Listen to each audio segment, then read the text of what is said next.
नमो भगवते वासुदेवाय नमः। आप सभी को हमारी ओर से तुलसी विवाह की हार्दिक शुभकामनाएं। आज की इस वीडियो में आप सुनेंगे तुलसी विवाह की पौराणिक कथा। कथा शुरू करने से पहले मेरा आप सभी से निवेदन है कि वीडियो को लाइक जरूर कर दीजिए और कमेंट बॉक्स में जय श्री हरि, जय तुलसी माता की जय जरूर लिखें, जिससे संपूर्ण कथा सुनने का फल आप सभी को अति शीघ्र ही प्राप्त हो जाए और भगवान श्री हरि की कृपा से आपकी सभी मनोकामनाएं जल्द ही पूरी हो जाए। कृपया कथा को श्रद्धा पूर्वक और विश्वास के साथ शुरू से अंत तक जरूर सुने। तुलसी विवाह की कथा जो कि इस प्रकार से है। एक बार भगवान शिव ने अपने तेज को समुद्र में फेंक दिया था। उससे एक महातेजस्वी बालक ने जन्म लिया। यह बालक आगे चलकर जालंधर के नाम से पराक्रमी दैत्य राजा बना। इसकी राजधानी का नाम जालंधर नगरी था।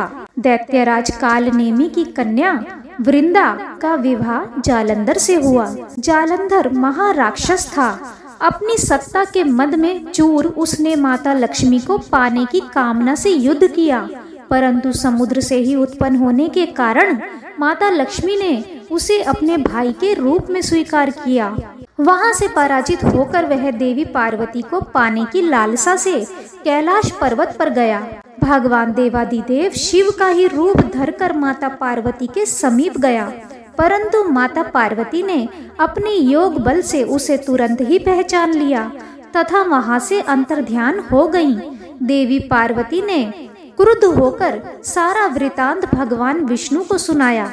जालंधर की पत्नी वृंदा अत्यंत पतिव्रता स्त्री थी। उसी के पतिव्रत धर्म की शक्ति से जालंधर ना तो मारा जाता था और ना ही पराजित होता था।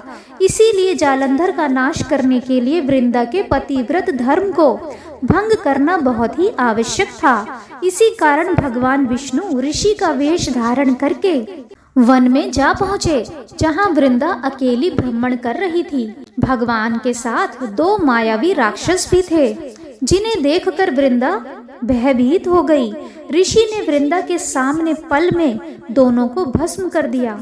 उनकी शक्ति देखकर वृंदा ने कैलाश पर्वत पर महादेव के साथ युद्ध कर रहे अपने पति जालंधर के बारे में पूछा। ऋषि ने अपनी माया जाल से दो वानर प्रकट किए।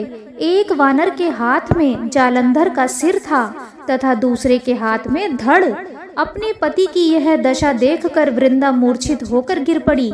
होश में आने पर उन्होंने ऋषि रूपी भगवान से विनती की कि वह उसके पति को जीवित करें।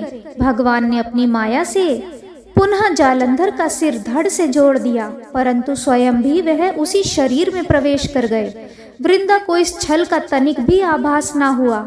जालंधर बने भगवान के साथ वृंदा पतिव्रता का व्यवहार करने लगी, जिससे उसका सतीत्व भंग हो गया।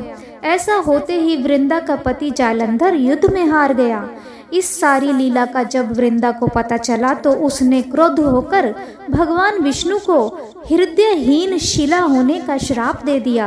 अपने भक्त के श्राप को भगवान विष्णु ने स्वीकार किया और शालिग्राम पत्थर बन गए। सृष्टि के पालनकर्ता के पत्थर बन जाने से ब्रह्मांड में असंतुलन की स्थिति हो गई।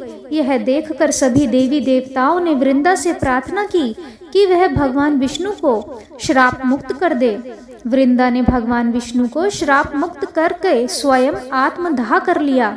जहाँ वृंदा भस्म हुई वहाँ तुलसी का पौधा होगा। भगवान विष्णु ने वृंदा से कहा, हे वृंदा, तुम अपने सतीत्व के कारण मुझे लक्ष्मी से भी अधिक प्रिय हो गई हो। अब तुम तुलसी के रूप में सदा मेरे साथ रहोगी। तब से हर साल कार्तिक महीने के देव उठनी एकादशी का दिन तुलसी विवाह के रूप में मनाया जाता है। जो मनुष्य भी मेरे शालिग्राम रूप के साथ तुलसी का विवाह करेगा, उसे इस लोक और परलोक में विपुल यश प्राप्त होगा।